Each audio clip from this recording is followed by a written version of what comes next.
Hi, I'm Alex Clark and I'm joined by Martha Ashby. Martha, just before we get down to the brass tacks of this prize and what you're doing, we're sitting in a very nice room in central London, but we're talking about comedy and women and writing and humour, and we've walked past the most extraordinarily explicit... how can I put this? It's a picture of, it's a cock and balls, isn't it? It is a cock and balls, yeah. It's not appropriate, don't you think? It is the antithesis of the prize, I feel. It is. It is. I'm sorry, Tracy Emin, who I believe... Actually, I mean, it's lovely if that's the kind of thing you're after, but it's a lovely summer's morning and we're talking about ladies and why ladies are funny. Yeah. I would have preferred to see a fanny, quite frankly. That would have been much more on brand. Well, we've got a fanny among the judging panel, but I don't think that's quite what you meant.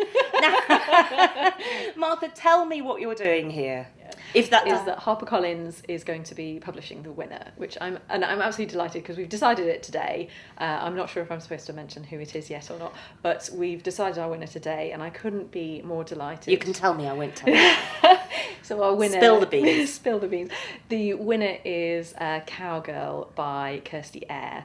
And I was so delighted that we were unanimous, absolutely unanimous on the fact that she was going to win it. And why? What was the thing? Because the first thing was that it felt very fresh. It felt like nothing I'd read before, and it certainly felt extremely different to everything else on the list. We had so much brilliant and original fiction on the long list and particularly on the short list, but this one just stood head and shoulders above the rest for something that felt fresh and like a breath of fresh air.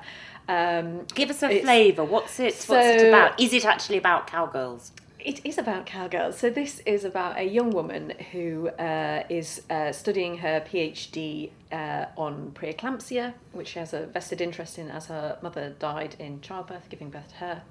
I'm just going to...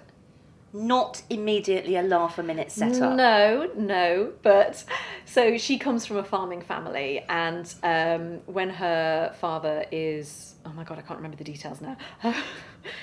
She ends up moving back to Derbyshire, and to help with the family farm, and she has never had an interest in farming or cows or any of that business, but she finds a way to be there for her family, to be there for her friends, but also to follow her own passions and her own PhD and her professional aspirations.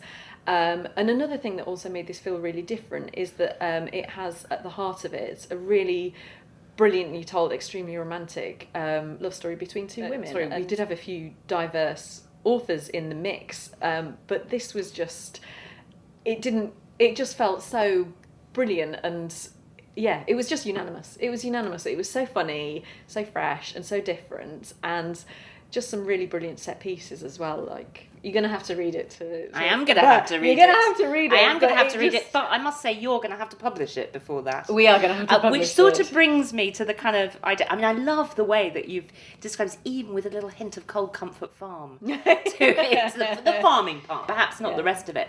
But when you find that author and you think, this is really fresh, this has clearly touched a nerve with everyone on the judging panel, now you're going to bring that in front of a wider audience. Yeah. Obviously, this goes for all debut writers, but no one will have heard of her. No. How do you go about saying, okay, this is somebody you really need to read? Oh, God, how do you publish a book? Well, I don't think we've got quite enough time to cover everything. I think we will be... I think that Helen has done an amazing job of publicising comedy women in print. So the first thing I think is that we're going to get some really great buzz from around the prize. We will also be garnering some quotes from our brilliant panel, because I think that having Jenny Eclair say it was one of the funniest books that she read this year is going to... She's no slouch. She's no when it comes to writing funny. So I think, some nice endorsements, and I think that I think we're going to... I'm really looking forward to sending this out ahead of publication to get those endorsements, because I think people will recognise how brilliant it is, and how...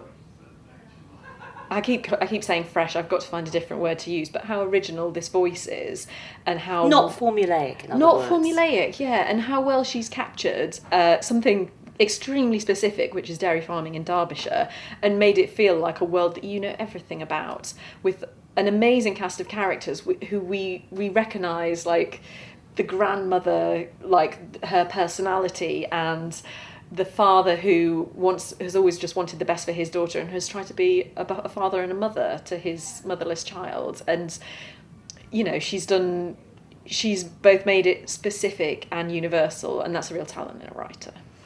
Thank you so much. Now, this is another difficult question to ask a publisher. When do you think we might see it?